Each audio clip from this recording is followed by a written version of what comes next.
We do have a couple of people that we're waiting for. Josh Shapiro should be on his way, and we have Representative Matt Bradford, who did send me a text, said he was going to be about 20 minutes late. I said, that's fine, it gives us 20 minutes to talk about it. So, I think what we'll do, for purposes for everybody in here, you'll know that we are being filmed. So, yeah, and we have microphones, so let's be careful with that. What we're going to do is we're going to start out, and I'm going to give everyone 2 minutes to say something about Norristown and what you believe Norristown needs to move forward. This is the Norristown Rising Series. You are at the Center Theater. I heard a couple people say they've never been here before, so I'm glad to see that we have some new folks in the house. Norristown Rising is a series that we've been doing all year in the Times Herald. We tried to look at everything that we possibly could about the Norristown and the county seat of Montgomery County. I've been here a long time, as a lot of you have been, and we're struggling to revitalize, and we need to start addressing things specifically to get things moving in a little bit faster order, since all of our other county seats in the 5-county area have already done what we're waiting to do. I have a couple of questions here to get us started, and then I'm going to take some questions from the audience, and then I have some questions, if we have enough time, I will have some questions that were sent to me online. Dr. Samuels has been kind enough to join us here, but she does have to leave, or at least, she's sitting at the seat on the side here. So you see her duck out. We all know that she had to leave early because she has a school board meeting at 7 o'clock. All right. Wait for my cameraman to tell me when we're ready. He's ready. So I am purposely not going to introduce everyone. I'm going to give them 2 minutes to go down the line, as I said earlier. And I can't use a timer on you guys, so remember, 2 minutes. 2 minutes. I don't want to take up too much time because an hour and a half will go very quickly, and we want to make sure that we stay on time here. So we'll start with Dr. Samuels here, and we'll get the show on the road. Good evening. As Mr. Husky said, my name is Janet Samuels. I'm superintendent of the Norristown Area School District. The Norristown Area School District is quite interesting because it is comprised of 3 very distinct and 3 wonderful communities. The municipality of Norristown, East Norriton Township, and West Norriton Township. The school district has approximately 7,000 students. You know, I'm a resident of Montgomery County, and the amazing thing about Norristown is that it is a hidden gem. And Norristown has an opportunity to come together, to really unify together, and really maximize what's happening in this particular area. And when we think about students, it is our collective responsibility to join together to make positive things happen for our students and community members so that they're able to become empowered to really make a difference in this particular area. When you think about being located in Montgomery County, there's an opportunity to really expand, to build, and to grow. And I think it's up to all of us together, regardless to what entity we're a part of, to really be unified to make a difference for the children in this community and the residents in this area as a whole. You know, within the school district, there are approximately 60,000 residents that live within about 15 square miles. And I toss out the challenge to all of us to stand up to make a difference. And this is our opportunity. So thank you, Mr. Husky, for gathering this amazing group of citizens, residents, etc. And now the challenge is what happens next. Thank you, Dr. Samuel. Good evening, everyone. My name is Kirk Berry, and I am with an organization called Norristown Men of Excellence, which is right here in Norristown. And one of the ways that I think as a community, Norristown Rising, that we can rise, is a community collaboration, coming together and partnering with one another, supporting one another. The reason why I say that's a way for Norristown to rise is because if we have different companies, different organizations, if we have different schools that don't work together, but they're all within the Norristown School District, you won't get much support. And so just to give you an example of that, this year at the high school, the football team has asked different community organizations just to come out and promote what they do, share what they do. And it's been a way for the communities, organizations, and the high school to partner together and learn about one another and support the outcomes. Through collaboration, we can see the attendance rise. and we can see also dollars within the community be circulated in a positive way. So I think that's one of the ways that Norristown can rise. Thank you. Can everyone hear me? Hi, my name is Shay. I'm the founder of the Norristown Project. We started it back in 2013. When I was in my junior year in college, I was starting to return back to Norristown after living in Florida and Virginia. And I wanted to make a difference in the community through volunteering and getting groups of people together to have that same vision for seeing Norristown progress in the future. So we started out in 2013 with a dozen volunteers each week cleaning up different sections of Norristown, and we've still done that. We've done different businesses that have done some volunteer projects around here. We've been in Senate Theater a couple of times as well. But one thing we see in Norristown happening in the future is more business development on Main Street and Marshall Street, and then also getting the community engaged on the projects that are happening in town. Without the community knowing what's going on, without us wanting to be involved, a lot of these projects kind of fall flat. And with the community behind it, with the community supporting these projects, we can start seeing these projects happen a little bit faster and seeing some progress compared to our neighbors over on the other side. Thank you, Shay. My name is Sonia Sanders. I'm president of council. And some of the things that I think that Norristown needs, one is smart development, economic revitalization, which is on its way. Again, to Dr. Samuel's point, getting the school board, the municipality, and other organizations involved to be united will cause Norristown to bring success, great progress. And in addition to what Shay actually saying in regards to volunteering and letting everyone know what's going on, if everyone could possibly use the calendar that is out there on our website, this way we won't have an overlap where certain events will not get missed or fall beyond the cracks. And again, I believe in just unification for greater Norristown.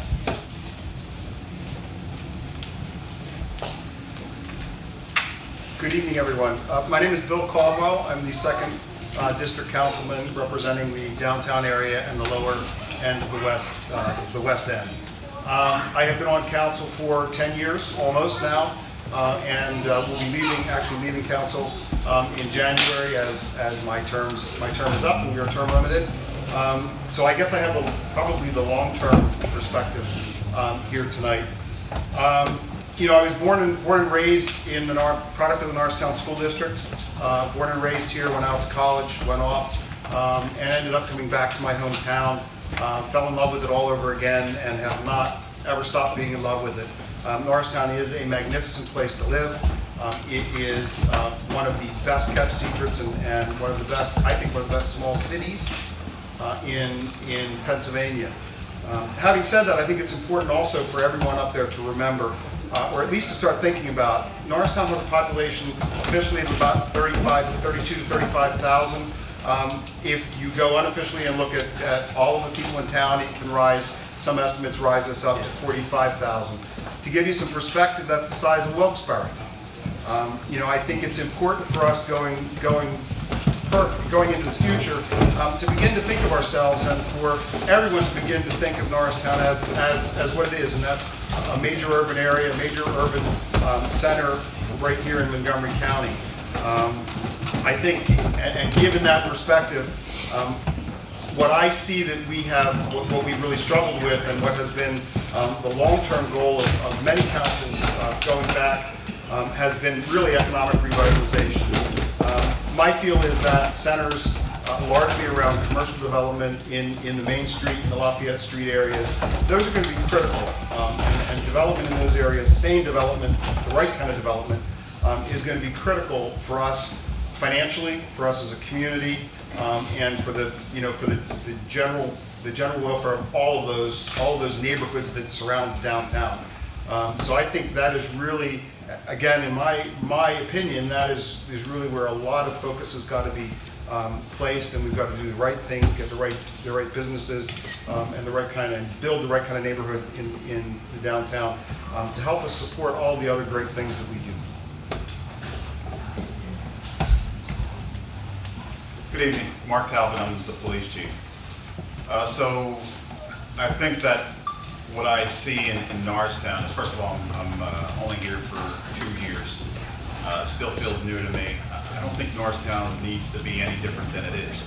I think that there are people, in my experience, in my brief time here, that seem to be committed to believing that there's something wrong or pathological with Norristown. I think that really what we need to have is a completely different conversation and talk. You know, if you're paying attention at all, you know things in Norristown are better now than they've been in a long time. If you live here, you're absolutely certain that things are better in Norristown than they have been in a long time. You know that the responsiveness of the police department, the way that we've engaged in the community, the way that we've operated in terms of dealing with crime, you're absolutely certain that things are better here than they've been in a long time. And really, objectively, they absolutely are. I think that very often with a community like this, we have this nostalgia that looks back toward a time that never was. Like I've heard so many people talk about, community policing 20 years ago, where the cop used to walk the beat and knew all the kids. You know that the cop used to beat the heck out of people in the alley and lock people up that they shouldn't, and certain kinds of people couldn't be the police. Right, this nostalgic notion that things were so much better in the past is I think, a way that we have a look at the world that really creates a view that's inaccurate. I don't think it needs anything different. I think we need to allow it to be what it is right now, as opposed to imposing on Norristown a conversation that a bunch of people that don't even live here continue to have. And really recognize what's right about it, as opposed to what we need or what we're going to get. I'm Father Gus Espladao, pastor of St. Patrick's Parish in Norristown. My parish, I think, is a microcosm of Norristown. Big Spanish contingency, group of people who have been here forever. African American policemen, firemen, businessmen, businesswomen, educators. My biggest problem is unifying all of them. It seems like we're in different fiefdoms or different kingdoms, and we don't really talk enough. And we're to blame too. I mean the ministers, the priests, too. There's so many things we can do together. I think all of the talent is here. I think we're all here with the talent. It's just that we sometimes don't work together. And maybe it's our position.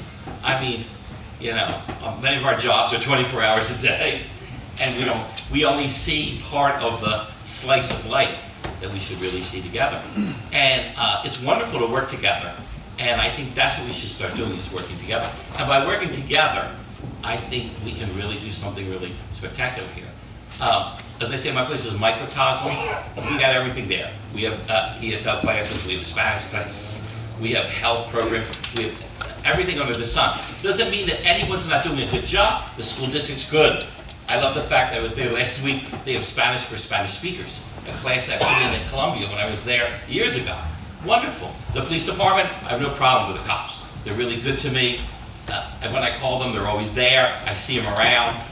It's just, I don't think I get out and work enough with the people, right? The other people doing it. It's a question of unity. And my biggest problem is putting all these communities together in my parish. And I think it's the same thing on a bigger level. So we need to unify. Thanks. Buenas noches. Mi nombre es Obed Arango. Good evening. My name is Obed Arango. I am the founder and director of the Centro de Cultura, Arte, Trabajo y Educación. I'm the founder and director of the Center for Culture, Art Training and Education. And actually we are in this building, in the third floor. And when you walk down the stairs, the third floor, there is the center. Secate came to the vision in 2006. I am an anthropologist. I am professor at the Montgomery County Community College. I teach arts and I teach anthropology, cultural anthropology.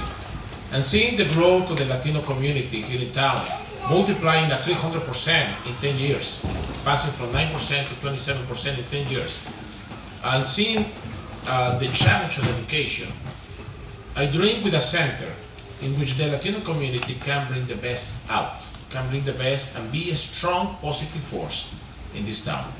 For that, I strongly believe that education and arts are crucial to trigger the social change. And education and arts is the way in which a community renews. As an anthropologist, I can say when a community develops strongly in arts and education, it thinks in itself how to move forward. Therefore, in Secate, we passed it from practically 3 families in 2011 that we opened to 115 families. That was the last count in September when we opened. Therefore, we have been developing and growing and expanding in courses, 26 courses today, 7 days per week, and we are happy to contribute here. And what I see in the families is collaboration, is that everybody is bringing their talent, and that everybody is bringing a positive talent into this community. Therefore, we have been practically thrilled how, as a community, we have done amazing projects, including filmmaking, including animations, including muralism that have been traveling in different universities, and the partnerships that we have established. We are so happy to see that our partnership work hand to hand with Dr. Samuels and the school district. It has been fantastic these years. And we have seen the advance of our kids. 85% of our students have been improving.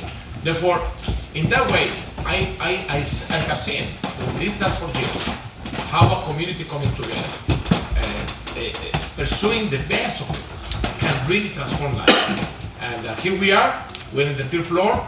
You are invited to go down the stairs to visit us tonight if you want, to see the gallery. We just opened the first Latino gallery in town. We're inviting artists actually to present every 3 months. Thank you so much. So hi everybody, my name is Nelly Jimenez Arevalo and I'm the Executive Director and CEO for Aclamo Family Centers. We have 2 family centers, one in Norristown and Postown. I am the new kid in the block because I just started. I was appointed by the board on July 1st. I have to tell you that I agree with Chief Talbot that Norristown has many positive things to in the community that we have to look for. One of the things that has been incredible to me is the way that everybody has welcomed me and Aclamo. Aclamo has been in a system for 38 years, so we are not new in the community. So I may be, but Aclamo is not. And Aclamo has been a very, have had a very key important role in making sure that a lot of the Latinos here in Norristown and in surroundings in Montgomery County really get the education and the support that they need to open businesses here in Norristown. So as I was saying when I had my interview before, a lot of our clients, our families, our Latino families are here to stay. They want to invest here. They have invested here. You see a lot in Marshall Street, a lot of Latino businesses. We're here. We're not only that, but we're creating jobs for people who are here in Norristown. We have businesses that pay taxes, that are contributing. And I have 2 views as an Aclamo leader. One is my view as a part of that Marshall Street business. And we have already met with the Norristown municipality to talk about cleaning, about safety, about other issues that we can be part of it. Also, my view as social services provider, I want to make sure that our kids have more opportunities for education. Of course, safety is a concern. We still see a lot of kids in the streets at times where they should be on other places, and that, of course, can drive or no people into Norristown. I want to see more lights, and we have talked briefly about that. More parking space, so we can really make sure that people come to Norristown, they can buy in Norristown, they can invest in Norristown, because at the end, it's going to be good for all of us, for the larger community. And I agree, we do have to work together as one team, because that's what we should be, one team that works together for the well-being of the entire community. So thank you. Good evening. My name is Crandall Jones. I'm the municipal manager for Norristown, and much like Chief Talbot, I've been here, I guess, a little over 2 years now. I think my perspective about Norristown is a little bit different in terms of the hidden gem piece. I don't think, certainly I believe it is a gem, but I don't think it's hidden. I think one of the larger aspects of why, if you go back to Stan's original question of why the revitalization is somewhat lagging when you compare it to other county seats, has a lot to do with what the conversation is about Norristown, both internally and externally. You know, one of the things that kind of irked me coming in the door, just talking to my colleagues, other managers, in the area, had to do with negative conversations that they had about what Norristown is. I run into that conversation from many Norristonians about what they say Norristown is in a very negative light. And part of it is really changing that conversation almost on a daily basis. The things that people have as expectations, for instance, from the municipal government, largely have been a conversation to some extent about things that aren't really within the purview of the government to do. I think we have a responsibility as a municipal government to deliver effective service, to be fiscally responsible with our resources. And I know certainly before I got here, since I've been here, and I can certainly testify in the last 2 years that led by this council, we have been very, very strong in our fiscal responsibility.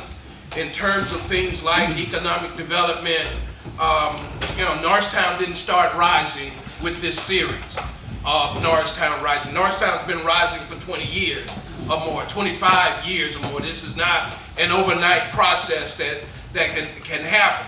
But a large part of what influences that process is the conversation about it.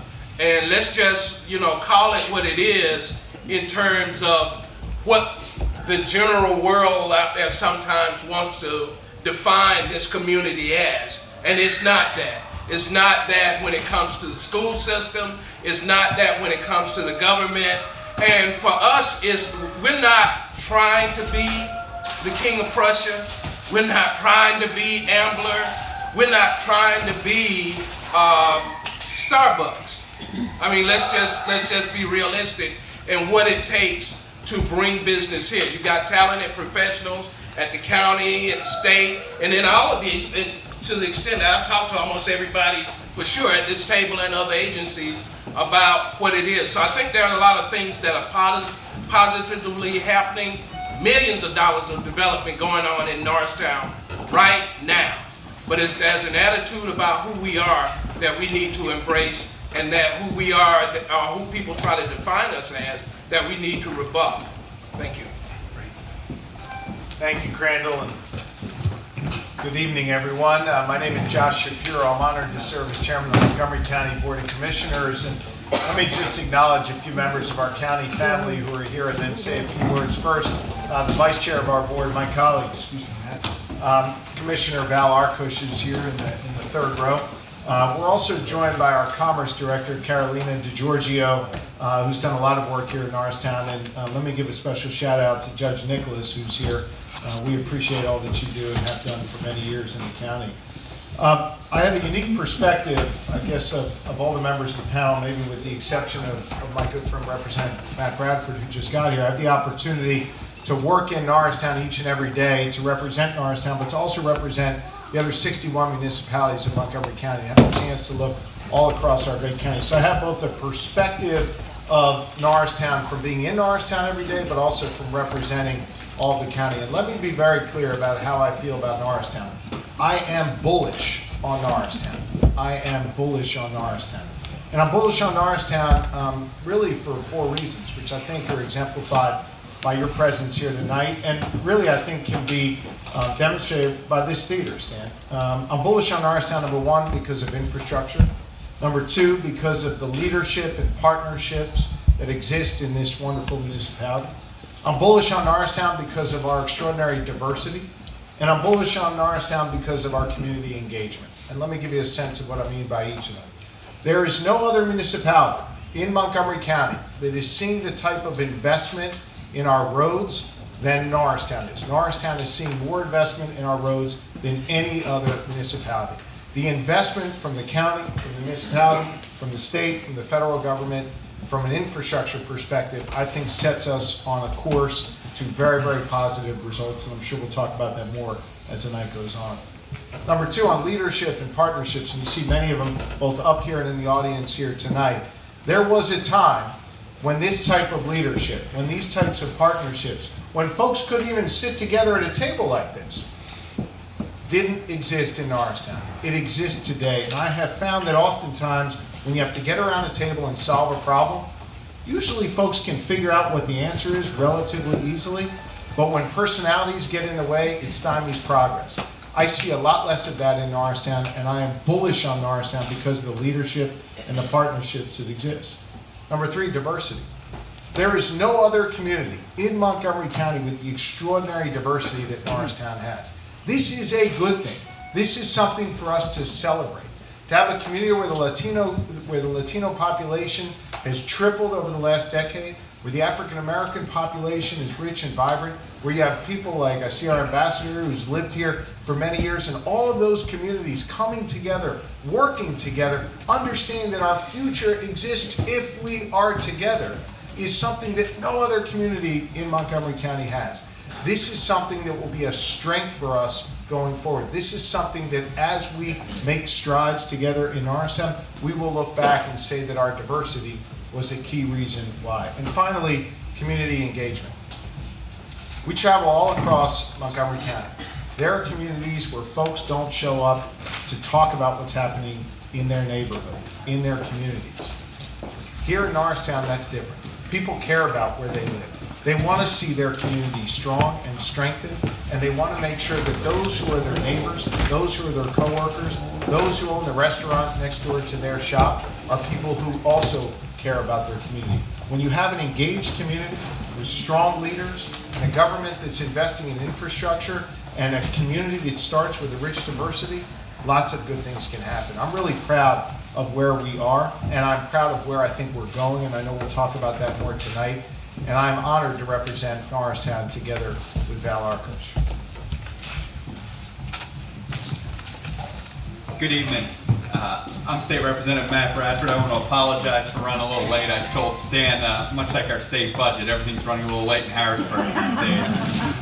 But I'm glad to be here as well. And I got to say, listening to Josh in his always on sync and on point way reminded me so much of why we're all hopeful for the future of Norristown, and seeing Hank, our ambassador, who often tells me about the past in Norristown and what was, and that's important for us to be mindful of what was. And Josh was right to talk about the richness of our community and the different waves of immigration and how that has played out among Italian Americans and African Americans and now in many cases Mexican Americans and Latinos. It is part of the richness of our community, and it is our strength. And I want to thank actually the Times Herald for really showing the community and the county at large what's going on and what that really means in terms of vibrancy You go down Marshall Street and you see our new Main Street, and you see those shops open, people walking down the street, and you realize what that means for the long-term strength of our community. And I think it's time that we start showing people those positives. I also want to thank Josh, my good friend, but also Crandall and our council members who really are doing the hard work of Josh calls it the infrastructure. I like to say it's not the sexy work, but it's the important work. I think for too long we've been promised too many, this is the one transformative project or the one thing. It's not one thing, it's everything. It's rebuilding our infrastructure. It's not hitting the home runs, it's the singles. It's the not so sexy work of getting roads built and bridges rebuilt and taking advantage of our place in our county. We have such a wealthy county. We are literally located among such opportunity geographically. Our ability to reach out and to be part of a community as vibrant as it is, with the Lafayette Street and other things, that is a tremendous opportunity for us. And I'd be remiss, coming from Harrisburg, one of the things that is incumbent upon us at the state level is to get education funding together. Too many folks are paying too much in taxes for us to do what we need to do on a revitalization part. I'm a progressive Democrat. I don't walk away from that. But the issue of property taxes and how that plays out in terms of the strength of our community, and that's part of the fight that's going on in Harrisburg now. We've got to get something done for schools. Dr. Samuels can tell you the issues that we deal with. We do tremendous things in a tremendously under-resourced school district, and I want to thank our local partners for that as well. I also want to thank you again, Stan, for bringing to a light, and not just a one-shot thing, but really an in-depth way of saying, these are the challenges, and they are many, but these are the opportunities. These are our ability to reach out and really do something great here. So thank you for having me, and I appreciate the opportunity. Thank you, Matt. And I'm glad we found a microphone that worked anyway. You guys heard what they had to say. It was, I thought, important for me and for you to hear their position on it. We often just get sound bites or we get little quotes in the newspaper, but this was an opportunity for them to give their position to you. And I think everybody in the panel can also see that people in Norristown are interested. You can see we've got a packed house here tonight. And the people want to know what's going on with Norristown and what it's going to take to bring it back. So what I'm going to do is I'm going to start with a couple of questions that I have from the series that came up, and then I'm going to go into the audience. This is a discussion. This is not a let's attack the panel because we got them in one place. We want a good dialogue here. I believe that's a responsibility of your local newspaper, is to drive the public discourse. And I'd like to do more of these. And Obed said it right. Communities can revitalize themselves on the backs of theater, on the backs of the arts. And this theater is a prime example. We've been struggling for a long time here. We're back up in business, and as you can see, there's still some things that need to be fixed, need to be taken care of. I think everybody would love to see an elevator. It's a little faster. Down the floors, maybe a little bit quicker. So we can use help here, and Obed can use help with what he's doing. And this building alone can be a catalyst for revitalization in Norristown. When people, if I'm a restaurateur and I see 75, 80 people come rolling out of this building at 7 o'clock at night, I'm going to start thinking about that if it happens every night. I might want to put a restaurant in next door. So thank you all. I appreciate the kind words, and thank you. We'll get started with a few questions here. I'm going to start with Dr. Samuels because she does have a school board meeting and we don't want her to miss that. So, there's probably a misperception in Norristown about the numbers, and there's a national dialogue about testing and whether or not we should be doing it. Norristown gets a bad rap. The Norristown School District gets a bad rap because when the numbers come out, Norristown doesn't look good. Can you explain why that is and some of the good things that are taking place in Norristown School District? Absolutely. I think that's a great question, a fair question. When you think about educating children, that's one of the most important responsibilities that we all have collectively. And when you think about the Norristown Area School District, the Norristown Area School District is one of 21 school districts in Montgomery County. And of the 21 school districts in Montgomery County, we are probably one of the most diverse school districts in Montgomery County. And as you've heard the panelists share, we've had a very, very interesting changing demographic. Our parents and our families send us the best children that they have. and it is our responsibility to do the very, very best with our students. When you think about, across the board, we have a variety of income levels, we have a variety of academic experiences, we have about a 30% mobility rate, and there are a lot of great things that do happen. Often test scores are looked at in a very, very different way. And when you think about some of those school performance profile numbers, you think about some of the other pieces, you really have to also look beyond that. And so one of the things that I do welcome and invite is I ask people to come into our schools. We have 12 very, very different schools, 7,000 students. And when you think about the amazing things, we feed, clothe, and shelter children. We have children that come into our doors every single day that come from different places, that have different experiences. One of the things about Norristown, and I mentioned earlier, the school district is in 3 very distinct communities. When you think about being in the county seat, there's a lot of activity that goes on in the county seat. Many families come to the area because of the range and the wealth of services that are provided. And when you think about the range and services that are provided, that means many children will come here to live because of their families that really are part of the services and opportunities that are provided. There are great things that happen every day. And so I could even start with the did you knows. Okay, did you know that most recently we were one of the 10 school districts that were listed for making growth, as far as school performance profile. That is something that's noteworthy, thinking about the eclectic, and the very diverse student population we have. Did you know that over the last, I would say 3 weeks, we've had over 200 children accepted on the spot to colleges and universities? That makes a difference. Did you know that we have a Project Lead the Way program that is a national program? We're probably one of few school districts across this country that allows children to gain credits to use in the areas of engineering and mathematics. Did you know that we are just recently, and I would say Commissioner Arkush was there. We have incredible relationships and partnerships with entities across the board. Aquaponics is in collaboration with Riverbend Environmental Center. Our 7th graders at our 3 middle schools are involved. Many other partnerships with various colleges and universities across the board. Those are things that we're certainly proud of. The arts, we're a school district, in spite of our budget, we take $1 and we stretch it like I don't know what to really address the needs and the services of the children who come to us, and many children who are placed in our district. We do our darndest to really enhance. Come take a look. Come see what's happening inside. And I could probably go on and on and on. And there's a great debate nationally about testing and what it means. But when you think about leveling the playing field, you should actually take a deeper look in terms of what we are starting with and where we're taking children as far as the school district is concerned. Thank you, Dr. Thank you. Chief Talbot, we started the series back in January of this year, and we talked about crime being down in Norristown. The numbers were pretty impressive. Where do we stand today? We're almost at the end of 2015, and what do you attribute it to? So we're even more impressive than that, right?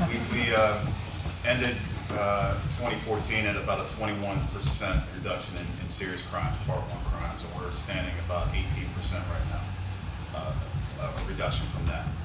We are doing extremely well. I think one thing that's important to keep in mind is that crime is the most visceral and easily identifiable manifestation of a troubled community, right? That you can't look at crime in terms of just what the police are doing. I think that the conditions in the community that lead to crime have nothing to do with the police department. What matters in terms of my professional responsibility, in terms of what the police department needs to do, is deal with what's there, but there's a collective sort of, along with what Dr. Samuel says, there's a collective responsibility all of us have to make sure the community is functioning in a way in which crime doesn't occur, right? The environment has to support crime for it to occur in any particular neighborhood, and I think the difference has been, to answer your question directly, the difference has been, I'm the police chief, so I'm going to say policing, right? What would you expect? Right? That's what they make.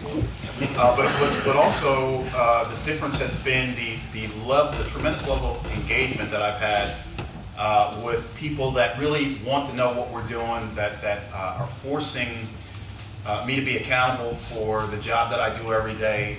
The sheer number of people that are willing to come out when we have these types of discussions to say, hey, this matters to me. So we've changed the style of policing to be consistent with what works anywhere, and you couple that with a community that takes the time to look and pay attention and truly recognize, and I see a lot of people that I spend a lot of time with to make this community safer, not just police officers, but a ton of people out there in the audience who have spent a lot of time in my audience, in my office and in conversation with me to make the community better. To really couple those two things with a way of doing business that ultimately results in a safer community. And I think that 2 years from now, just like 2 years ago, you're not going to recognize where we will be. Excellent. Thank you, Chief. I guess this would be for Crandall or Sonia or Bill. How does the municipality choose their economic development projects for the year? There've been a lot of comments about the restaurant on West Main Street and how much money it's going to it. And we all know, well, most people know, it's not the restaurant people are getting the money, it's actually going to the building. And whether the restaurant's there or not, the building will still be rehabbed. But I think people want to know, how do you rehab a building like that, and how do you choose that particular project? I'll be happy to respond, and I appreciate the fact, even though widely reported, I think erroneously in terms of what that project is, I appreciate the fact that you prefaced that with this.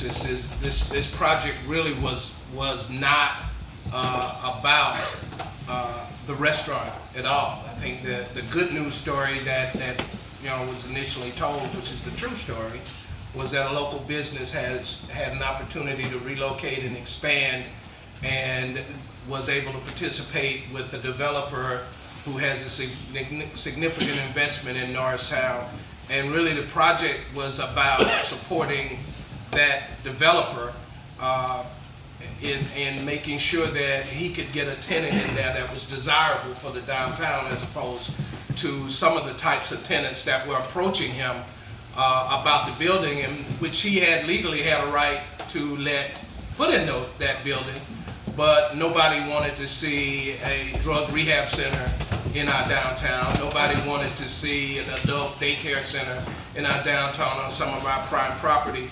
So one of the things that the council had, and I think they made the right decision, wanted to do was make sure that we, one, support that developer in terms of not only that particular project, but there are several other projects that that developer is interested in town on a primary block. But I think one of the misnomers, again, about economic development as a whole is that we have, in any community, and I'll say in this particular one, that we have the ability to pick a project and say that's going to be the project.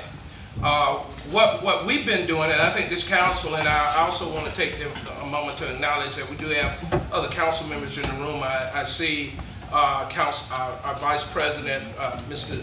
Derek Perry, Olivia Brady, and Councilmember Marlon Milner. I think Councilman, yeah, there she is, Val Scott Cooper, our newest council members in the room. And if Councilmember Simpson is in here, I'm sorry, I don't see you. But there's a lot of things that this council has to consider in terms of what makes this community viable for economic development. And those discussions really for municipality around what is it that a developer wants in able to come into a community. For those of us who've done this a long time, and Jane Masonier, who's our economic development director, who's exceptional in the game of economic development, the developers, the first thing they ask you is, what can you do for me to make me want to come to your community? I've said it a million times. Most developers that I've met over the years don't come to a community out of love. They come to make money. And I don't have a problem with that. And I think because at the end of the day, what we're looking at as a council, what the council's looking at, what we're looking at as staff, is what's the return on whatever investment that the council is going to make in a project. And when we see that that return is a positive return, that's what makes a good project. What we've done to attract development is this council has spent a significant amount of years in terms of laying the groundwork for every kind of economic development designation a community can get. Norristown has it in terms of inducing development. Council has passed the alerted district, the tax abatement, 10-year tax abatement district. The school board has passed it. We'll be coming to the county to do that because that's how we help induce businesses to come here. But again, I think the important thing, and we get this a lot, why don't we have a Starbucks? Why don't we have this or that? We're not that community yet. But there are those industries and businesses that we can locate here, and those are the things that we look at. So a lot of it is a lot of talented, trained people working in conjunction with the county, working in conjunction with the state, and even the federal government, which is why we took the trip that we took to DC to go and start stirring the waters about development and how we attract development. I'll say one last thing on this, that trip was a spark about why this county seat, having the resources and assets that it has, is not a prime target for transit-oriented development when it is a prime target. So that conversation has started in a large way, and a lot of that drives in terms of what ends up being a project in Norristown. Very nice. I think Bill wants to add something to that. Yeah, I knew Crandall would be the right one to give the technical expertise to it. But in a broader sense, is this on? Yeah. Well, anyway, in a broader sense, from a policy perspective, that piece of this question, what this council does, and every council has done, is exactly really a very simple process. We sit down as there are developments that come towards us, whether they're asking for money, they're asking for some kind of forgiveness, whatever it is they're doing, and do one simple thing. We look at our comprehensive plan, we look at our revitalization plans, and really have to make the determination: does this fit with the model that we've chosen, the model that we've planned out to help make Norristown more sustainable, to increase if it's downtown, to increase the commercial viability of the downtown. Does the project that someone who is coming to ask to be our partners as a developer, does this project have what it takes and moves us forward in the game?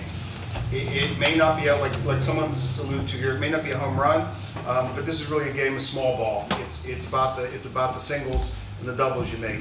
Does the project we have at hand get us further along the road to where we want to be? If the answer is yes, then the policy decision is very clear. You make that decision, you give them the help you can give them, and you work very hard to make that project work. If the answer is no, you don't do that. That doesn't mean that a developer can't come in and do what he legally can do. But what we have to govern, what councils have to govern, is whether we're going to lend them help and partner with them to move forward, and whether we agree that this is something that benefits the town, that moves us forward in a development sense. And if that answer is yes, then that's how the decision gets made. Thank you, Bill. I'll address this one to Josh. Question that comes up in municipal meetings and school board meetings, in fact it came up when I was at a school board meeting a couple of weeks ago, is, and I'm going to rephrase this at the end of it, but the question is usually, why doesn't the county contribute to the municipality in lieu of taxes on county buildings to help it pay its bills and prosper? Why don't you tell us what the county does do for the municipality of Norristown? Sure. Obviously, I think that the county's a good partner to Norristown. I think we enjoy a wonderful relationship. We've heard that from Crandall and Sonia and Bill, and we view ourselves as being an important neighbor and a real partner with Norristown. We also view ourselves as being in a unique position to be able to make critical infrastructure investments in this community that can really help complement the good work that's being done and be really transformative. Let me give you 3 examples of that. Number one, the Human Services Center, or HSC, the former Sacred Heart Hospital. For years and years and years, the county owned that building. It's roughly 300,000 square feet. We used about 100,000 square feet of it. It wasn't working for us, and it wasn't working for Norristown. They weren't receiving any taxes from that. We sold HSC, put it back on the tax rolls, which goes to benefit the school children and the municipality and the police and others. We leased 100,000 square feet of it, and now the developer is able to fill up that other 200,000 square feet, which they're in the process of doing, with other entities that are going to pay taxes and other entities that are going to contribute to the vitality of Norristown.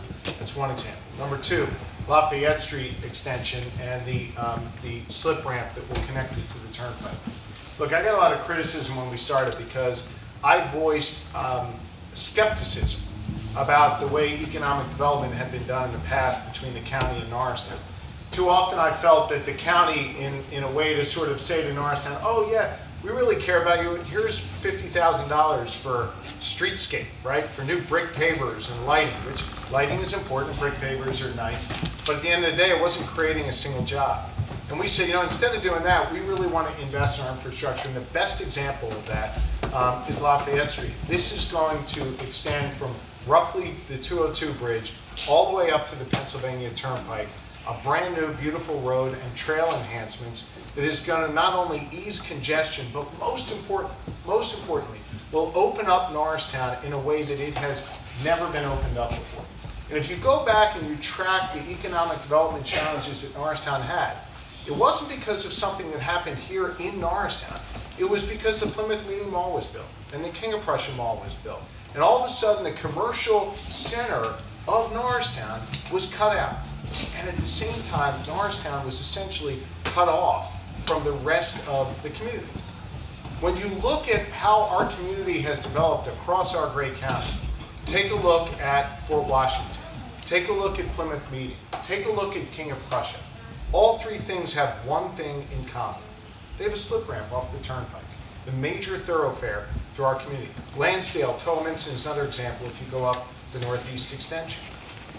We committed ourselves to not only getting this Lafayette Street project done that had been talked about for more than a decade, but I personally lobbied and used literally every political chit I had, as did Representative Matt Bradford, to ensure that that road didn't end at the turnpike, but instead connected onto the turnpike. And you're going to see shovels in the ground in 3 or 4 years. And by the end of this decade, you're going to see Norristown opened up in a way that it has never been opened up before. And all of the land along Lafayette Street, all of the land right along the turnpike there that right now is essentially vacant or a developer owns it and hasn't done anything with, you watch. Watch how that just explodes. It's going to explode with businesses and restaurants and housing, just as it's done in King of Prussia, just as it's done in Plymouth Meeting, just as it's done in Fort Washington. This is the single largest municipal road project we have in all of Montgomery County. Someone told me in all of Pennsylvania. I'm not willing to, I guess I could say that. Stan, you can fact check it, but I know that it's the case here in Montgomery County, and it's a huge game changer for our community. The third and final thing, and this goes back to how we're a good neighbor for Norristown, and I think we're inextricably linked. We are poised to make the single largest capital investment in one of our assets, in the courthouse and One Montgomery Plaza in that area, and invest millions and millions and millions of dollars. And we're not just going and either revitalizing or building a new building on our own. We are coordinating, certainly with the courts and our other internal operations, but we're coordinating with Norristown. You see, we understand that we get one bite at this apple to take our courthouse complex and make it something really special. And we are integrating Norristown, integrating retail, integrating their vision into ultimately what we do there. And make no mistake, this will be the biggest investment Norristown probably has ever seen, just in terms of raw dollars, and it will make a gigantic impact on that courthouse complex. Certainly, Norristown is bigger than the courthouse complex, but we see a lot of good things feeding off from this, feeding off from Lafayette Street, and where possible, us putting assets back on the tax rolls to benefit the community. Perfect, thank you. Thank you very much, Josh. I'm going to start now with Parker County. We have a half an hour left. I'm going to take some questions from the audience, and I'm going to start with our ambassador. Hank Cisco is here. He said he had a question that he wanted to start with. If you'll stand up and ask your question, Hank.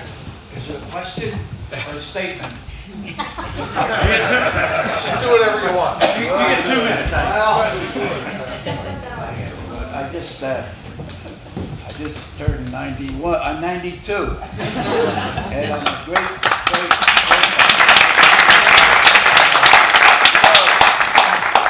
You know, we're talking about Norristown, and I think being a policeman for 24 years, our first guy on the scene of a crime, very important, right, Chief? Sure. Then I became a county detective, which follow up. I have a pretty good idea what's going on in Montgomery County. And it's a shame it wasn't around when I was a kid. We had bowling alleys. We had a lot of things in Norristown. We had 3 Catholic churches, or Catholic schools. We only got 2.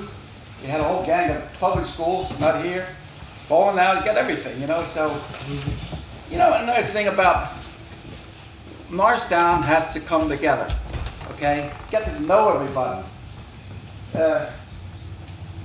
Shapirio, the Italian. He has to know him. He has to make him. Italian.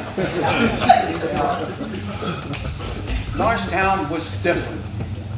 Whole lot. I lived at 29 East Chestnut Street between the Swede Street. St. Patrick's School was 1 block away. But I couldn't go there because that was an Irish school. Don't you holler.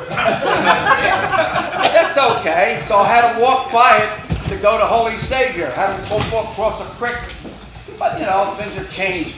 Talk about change. An Italian couldn't go to St. Patrick's. Now what happens today?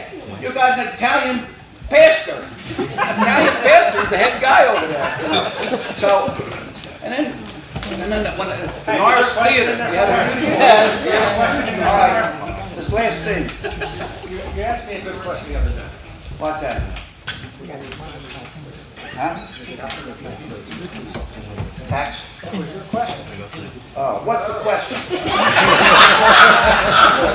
Hank called me the other day. He said, I think Norristown could make a lot more money without just fines and code enforcement and tickets and all. We got to find another way of making money. You know, so that's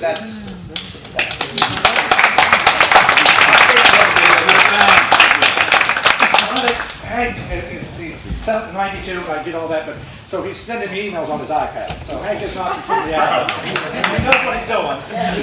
And he sent me a great question. He said, would Norristown consider tax breaks for police officers who would move into the borough or municipality?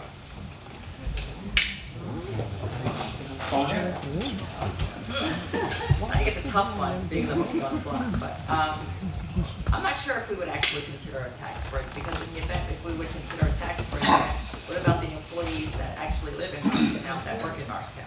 Would we give them a tax break as well? So that's a catch-22. So Fair enough. All right, I'll take a few more questions. Yes. Stand up and say your name. Hi, my name's Mariella Di Gregorio. Most of you know me. And those that don't know me, I'm a longtime resident of Norristown. I appreciate this meeting to hear what you feel that you have done for us and what your future look for us is, but I still have to figure out a way of jumping for joy as a long-term Norristown resident when I have watched over the years, and being that Mr. Caldwell's a 10-year here, and then the newbies that are here, how do we get excited because of the mess that you have put us in? We have buildings that were taken by the county, given to the school district, so that lost us a large parcel of revenue. and then, we're supposed to jump for joy that you finally sold a bad piece of revenue that was already done years ago when Neely and all those guys were here, and it was a thorn in Norristown's side. We have 770 that's sitting empty up there that ruined lives. We have a Cadencia program that's going into a parcel that's no longer going to be a taxable parcel. We have watched, and the only reason I'm asking you this is because I have watched, and I have given the sweat off my back because I was part of the Norristown Homeowners Association, part of the Weed to Seed program, part of cleaning the streets, part of this, part of that, part of everything to get people on board to help out. And I can honestly stand here and only say to you that the good thing that I have seen is Chief Talbot come to Norristown. Because finally, he has put men out on the streets. We have had a problem with the 500 block of Cone Street for years, which is right in your backyard, and nothing was done until Officer Talbot finally heard the pleas of the residents. So what I'm asking you now is, how do you change people like me? Because I'm not the only one that's pointing out the elephant in the room.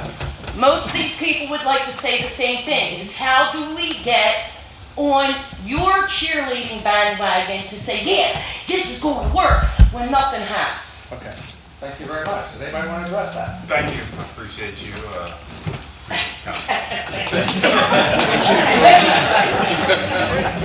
I think there was a question in there somewhere about the development in the county. No, how do you change my attitude? How do you change my Well, there's attitude? 35,000 people here, so I'm not really concerned about your attitude in particular. So, Well, I'll answer that. Okay. Stan. Marianne, I don't truly know how to change your attitude, but I do disagree with you that most of the people in this room have the same thing.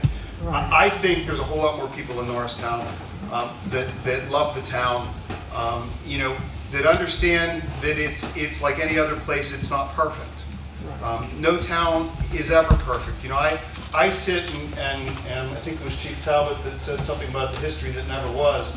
I remember Norristown in the 70s, and I don't have that glowing memory. I mean, it was what it was. It was gritty. It was on the downslide then, and it was sliding down fast. I think Norristown got to a place over several generations of moving down that frankly it's taken an awful lot of time, certainly more time than when I first stepped into a council seat would have ever thought that it would have taken to bring this town up. You don't have 2 generations of downturn turned around in 5 years. You don't have it turned around in 10 years. It's a generational process. And so, when I have those times when, I'm looking out my street, and you're right, I live, my back alley is the Cone Street backyard.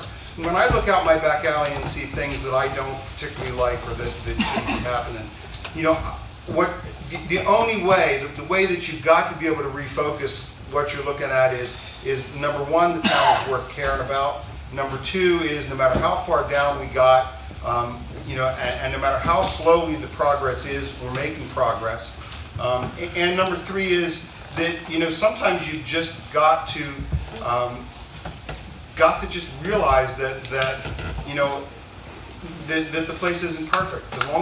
As long as we leave it better than we accepted it, we've moved ahead. Just like all the development projects, as long as you have a project that moves you a little bit ahead, you're doing well. And so I think you've got to have that perspective. We all have to have that perspective. When we talk, everyone up here talked about how to remain positive and coalesce together. Sometimes you do it on faith. Father, I'm guessing it takes a lot of faith sometimes. All of us have those moments when it's a matter of faith for us. That things think that this town is going to be better than the day, better tomorrow than it is today. Sometimes. Hi, good night. My name is Carmen Guerrero, and I'm community organizer for the Spanish Latino community in Norristown for 15 years. And also, I'm a legal advocate at the Women's Center of Montgomery County Norristown office. I'm the only Spanish-speaking people attending the 5 offices of the Women's Center and the plus Abington Hospital. And let me tell you, it's no solution, no fast solution now. I guess I would like to bring, under many things, wars, laws, many things working, not use the established community here, but the other communities, the immigrant community is very hard, hurting, but many things. I guess we need to be the compromise, like Mr. Shapiro said. This is not the first time we need to meet like in this table, and not use the politicians, and not use people who have members of the organization. We need the people from the town here, and we need to know what is the real problem from the other people. Why we don't have the same language in our problematic, everybody is like a monster of the thousands of heads. And nobody wants to take care of one of the head of the problematic, and that's why we need to looking for many solutions. But there is no solution like let's say education is the solution. Education is population should be educated. The politician or the people who make laws or take care about what things we need to move forward, and also education from them to us.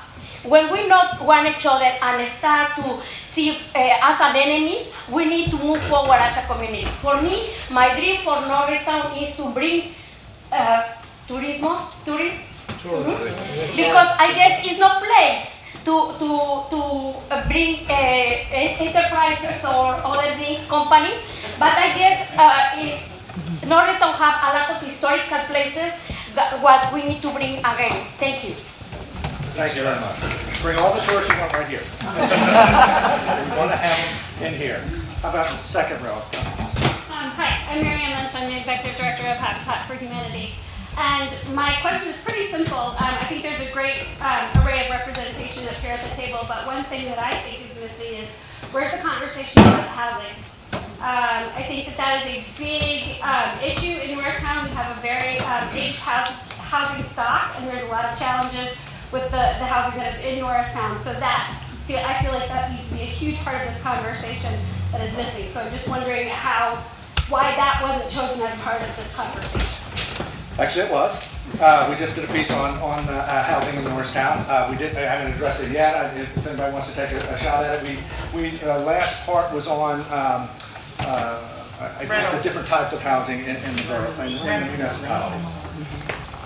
Josh, you want to? Can I just jump in? I'm sure the folks in Norristown have stuff to add, but from the county's perspective, we just did a 25-year plan, and I required our staff to ensure that that plan never collected dust, that it was used each and every day. And one of the biggest things that we found in that plan was that we simply did not have enough affordable housing, particularly for seniors. We don't have enough accessible housing for people with intellectual disabilities.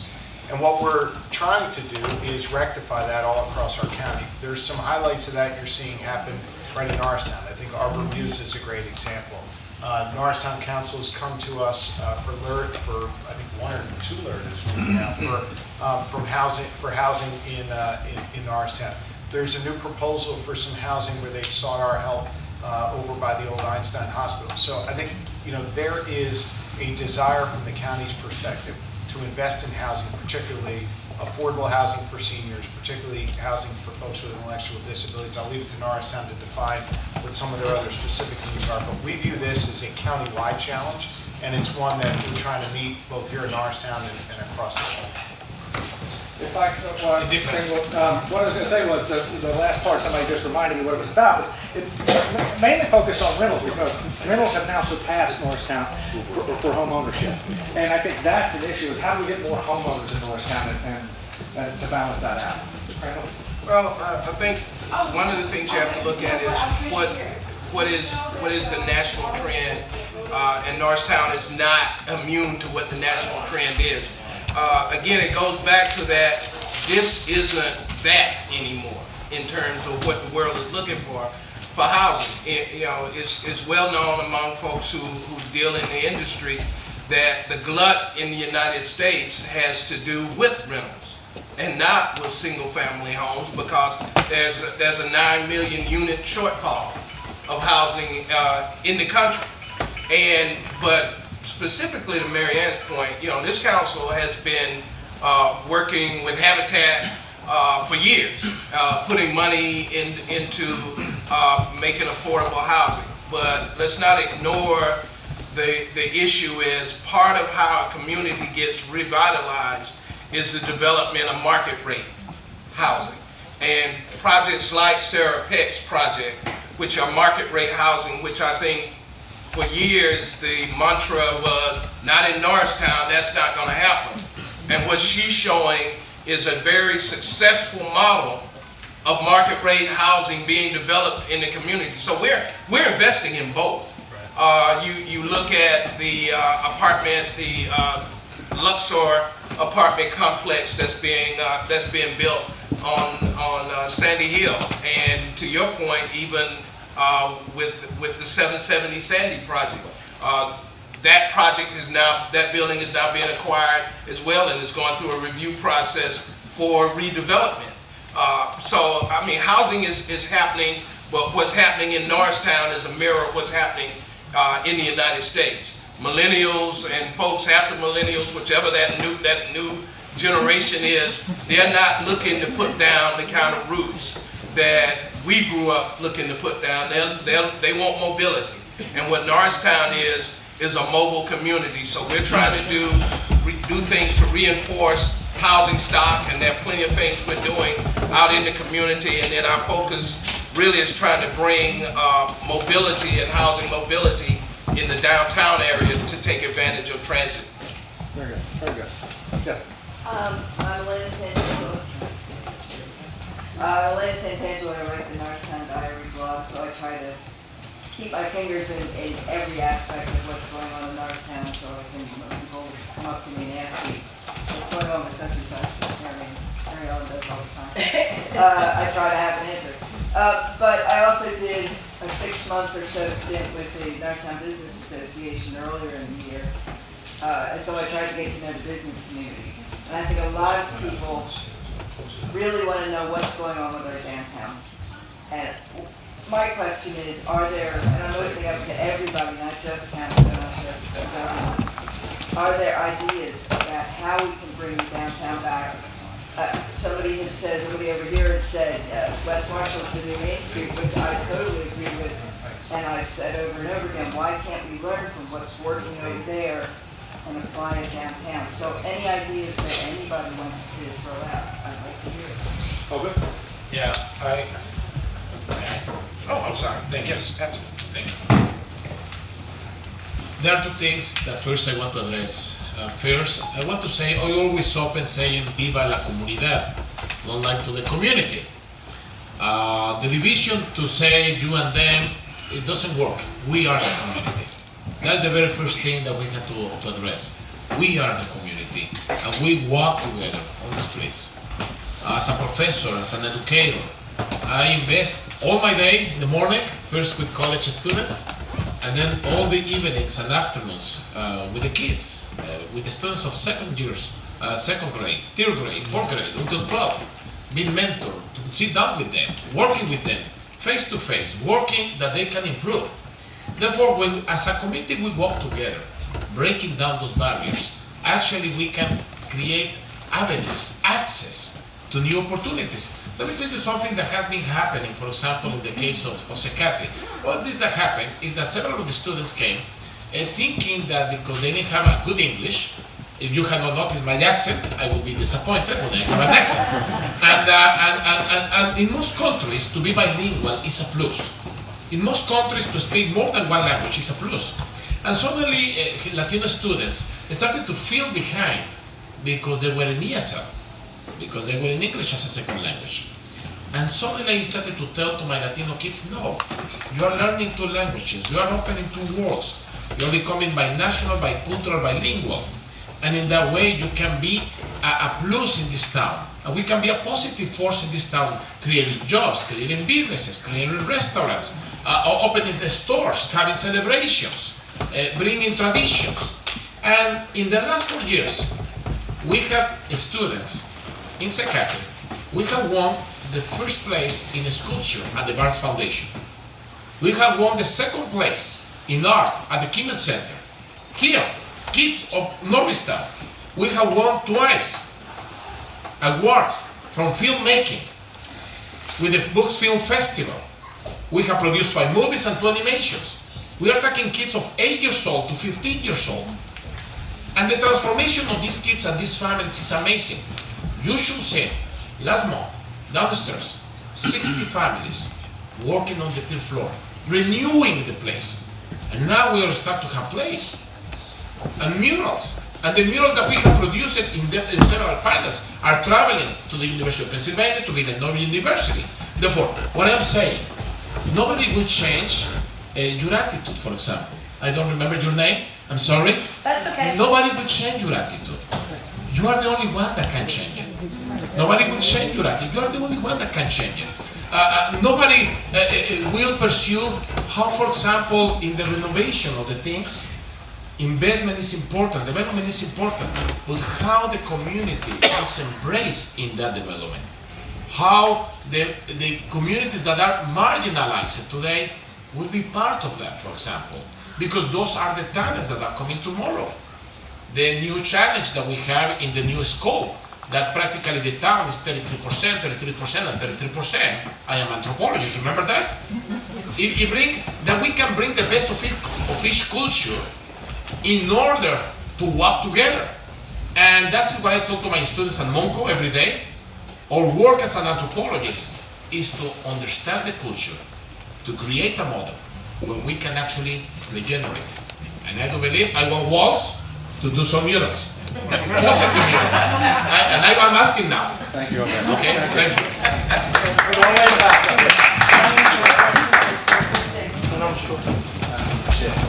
Hang on. He wants to address that, and then we'll go to you.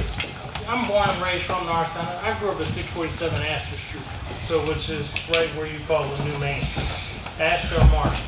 And so I had to say anything about that community. I graduated from Norristown High in 2001. So we're about to have our 15-year anniversary. So when people are talking about 15, 10 years, 25 years of change, I can see Marshall Street changing. One thing I can say about that community, when you say, why can't we do what's happening on Marshall Street, on Main Street, is if you live on the West End, you support whatever store was there for the last 15 years. So what you notice now is that there's better stores there. So that same community is just supporting the better stores. Down here on Main Street, you don't have that many people that live here who they live close, but on Marshall Street, I could walk to Isaac and Steve's and get a pizza. And then I could walk up and I can go to get my meat sliced at the deli. And so now that you have better stores in that area, or more prominent stores, whatever the positive words you want to use, the same people are just continuing, and now other people from a little further out, maybe a mile and a half out, they're coming. And so to answer your question, how do you get Main Street to be that type of way, since you have everyone on Penn Street or Erie Street coming over to shop, is you have to, the stores have to be something that people want to go to. And it has to be something that, I used to get my hair cut down here on Main Street. Those types of things still exist, but when you surround them with stores that people want to go to, you can get what's happening on Marshall Street to happen down here. But it's going to take those who live right in the area for you to see them supporting more and more and more, if that makes sense. Yeah. 1 minute. 1 minute, Bill. That's all you get. It's an important discussion. Go ahead. Yeah, I think you hit right on an important thing. And that's the people that surround any business district. I mean, the Marshall Street District has done fabulously because it started with an itch. It's done very well at outreach into the community. And you are right. You go now to a multitude of stores in the neighborhood, and it works very well. I mean, the business folks on Marshall Street need to be commended because in many cases they're the business folks that have driven a real economy in Norristown. I think the problem you have with Main Street is, number one, is its scale. It's much larger. It's about 1.5 miles at least long. And the neighborhoods sit back from it. There aren't a lot of neighborhoods, there aren't a lot of people living in the Main Street corridor and the Lafayette Street corridor to come down in and use the services that are there. That is where, and so that's where the focus on bringing more people frankly, to live in the downtown area, using the The railroad system, the mass transit system for transit-oriented development is going to be vital. And frankly, that's where the Lafayette Street interchange and the whole Lafayette Street project is really, in my mind, the game changer for the Main Street corridor. That allows that property all along Main Street, all along Lafayette Street to frankly, to jump in value. When it jumps in value, it becomes more profitable for business folks to bring their apartment complexes. And I suspect it will be on the riverfront apartment complexes that come in. I think you're right, that's the trend that's going to come. But that's what's going to do it, and that's what's going to bring people back to Main Street to drive those businesses. And I think we have to have things like the Center Theater here to bring people back. Amen. It is. Yeah. Name is Buck Jones, community advocate, also the commander of the American Legion here in Norristown. A couple things, really. You guys threw me all over with all your different answers. But I think one of the things that Mary Ellen was trying to do, and this is a question that anybody can respond to, was getting at not necessarily about changing her attitude, but it's about not stepping on the history to get to where we're going. And that's what it seems like. That's why she's upset the way it is, because it seems like you're stepping on what is Norristown history to get to where we're going. And that doesn't have to be. We don't have to, like we got all these new things coming, these new buildings building, all these new projects you're talking about. But what is it doing for Norristown that is here now? You guys are all looking at what's coming in the future. But we're talking about the people that are here right now. Like, what did Arbor Heights, the whole Arbor Heights thing that was built, how many Norristonians got jobs building that? No, but instead, at the same time, you're building these complexes, you're building this long road on 202 South, all that work, you don't got one Norristown person working at any of these jobs. But here we have a community center that can't open. We need $30,000 to open the pool, but we got to go around and ask the local residents that school taxes just got raised up again. So these are the things we're talking about. When Mary Ellen is saying, why do we get excited about what you guys want to do, or what these big dreams and these big aspirations, what is it doing for us? You're talking about, no, Marshall Street is not the new Main Street. Sorry. No, it's not. Let's get that right. Main Street is Main Street. Main Street was killed because somebody else came in here with big city dreams and put them kiosks down there. So instead of people going up to the local little deli where they could get a $5.99 sandwich, potato chip, and soda, now you run in for 5 minutes, now you got a $29 ticket. Yep. That's what happened with Main Street. You got a parking lot on Cherry Street, you got a parking lot under the courthouse, parking lot across the street from the courthouse, and a parking lot behind it on Main Street that wasn't nobody using, and now all these kiosks. So can't nobody park on Main Street. That's why nobody goes there. Think about that in your discussion. But this is where we want to get to. What can you do for who's here? You know what I mean? To get us on board with your program, as far as, okay, we know all this is coming. The turnpike thing, we will see. You know what I mean? And that's even like Bill just said, we have hopes of this, but you have to sell us on this. But we're still here right now. Arbor Heights was built, people was losing houses. You talking about these rental things and stuff like that? People was getting put out of homes. What are we going to do for our local Norristonian that have been here 3 generations, 4 generations, and things like that, instead of just pushing them out and welcoming them in the new? Let's give it a chance to respond.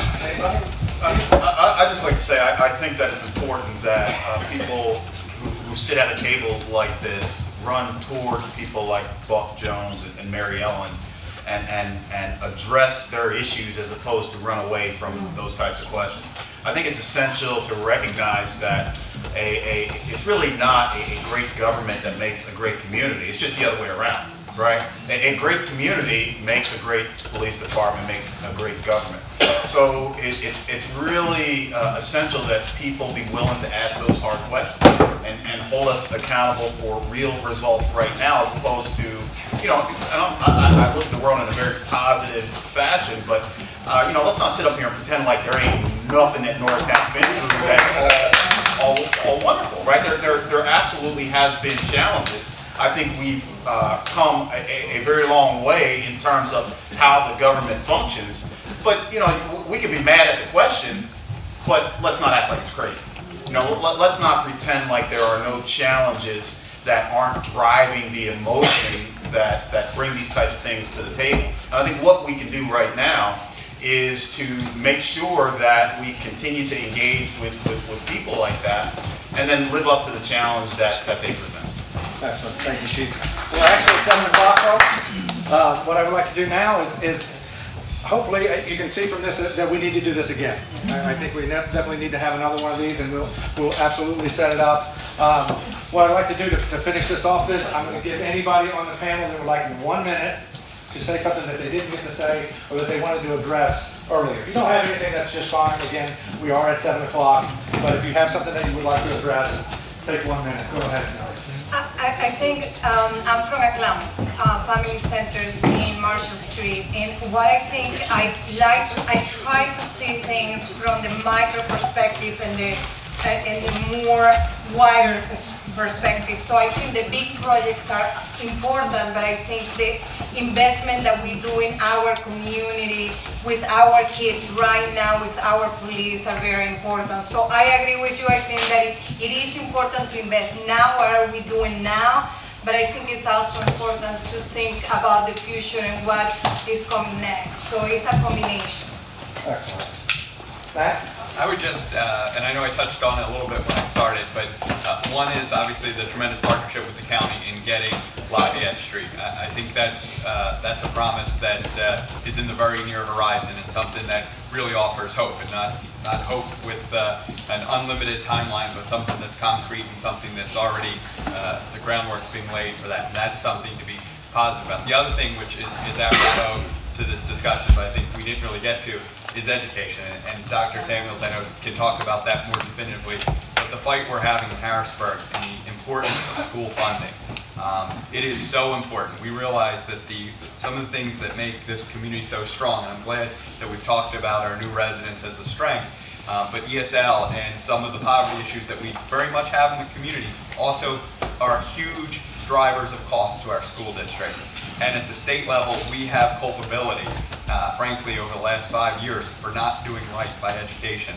So while this fight looks like politicians, Democrats and Republicans yelling at each other, and there's plenty of that, there also needs to be a realization that if we don't do stuff on school funding, those kids that are most at risk, those challenges that eventually will wind up in front of Chief Talbot or worse, we have an obligation to do something on education funding. It's not just for the homeowners in this meeting who are paying exorbitant taxes and are frankly overtaxed, but we have an obligation to those kids. Talking about those children, I know Buck cares sincerely about them. If we're not investing in those kids, I do worry, is this all for naught? We've got to make sure that investment for those people is got to be our priority, and that's what this fight is about right now. Excellent. Anyone else? Yeah, go ahead. Absolutely, education is a trigger for social change. Not to have education has a high cost in life for a community. And the fight for the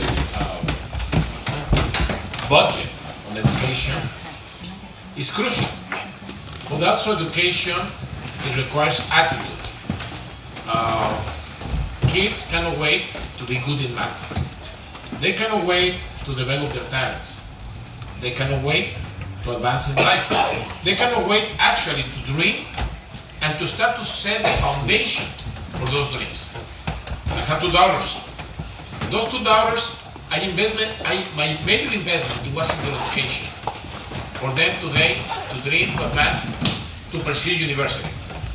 We want the same things for kids. And we want them to come back to their community and to make a transformation.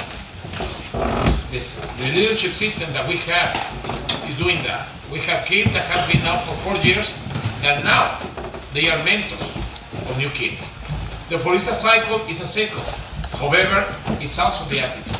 Parents need to sit down with the kids. And if they need help, they need to be proactive in providing that help.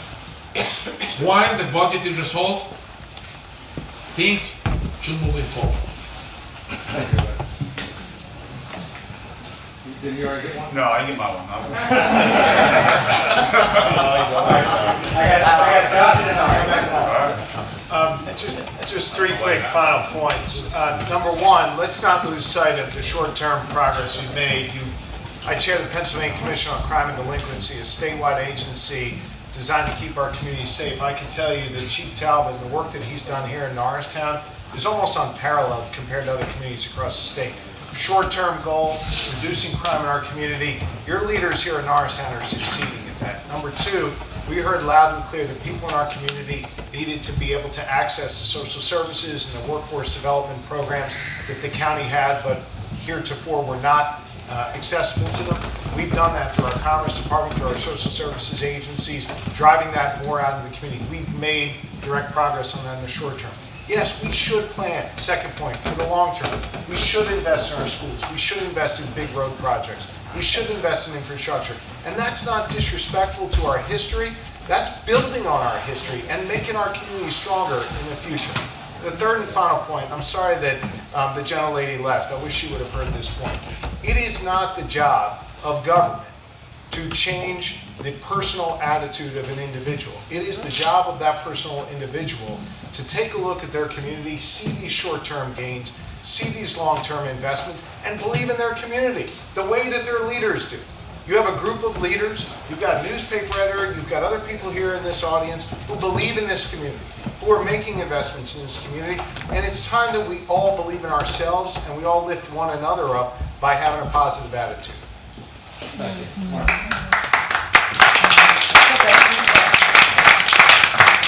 I just want to say I think it's important that we be careful about being mad about something that's no longer the case.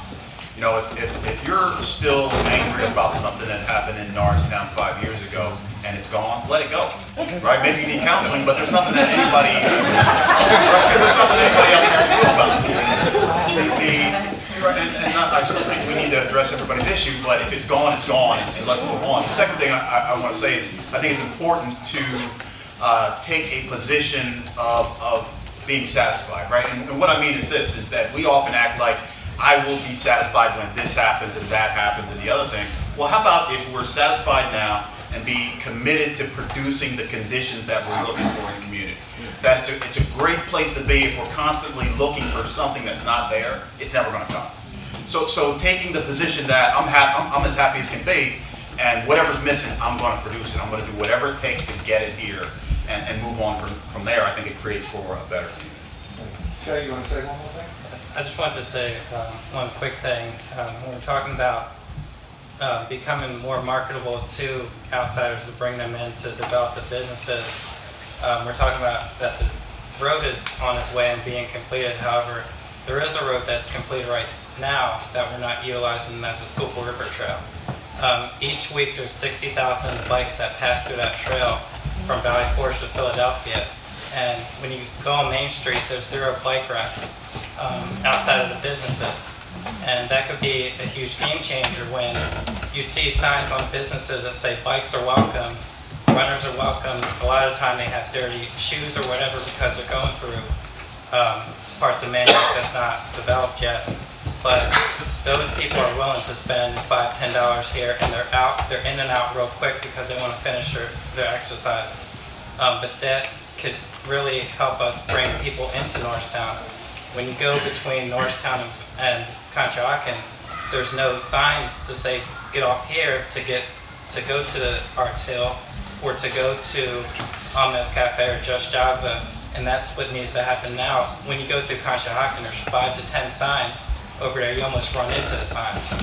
So that's one thing that we could do is try to get people off the trail to stop in Norristown and make us more marketable to see what we have already here. Yeah,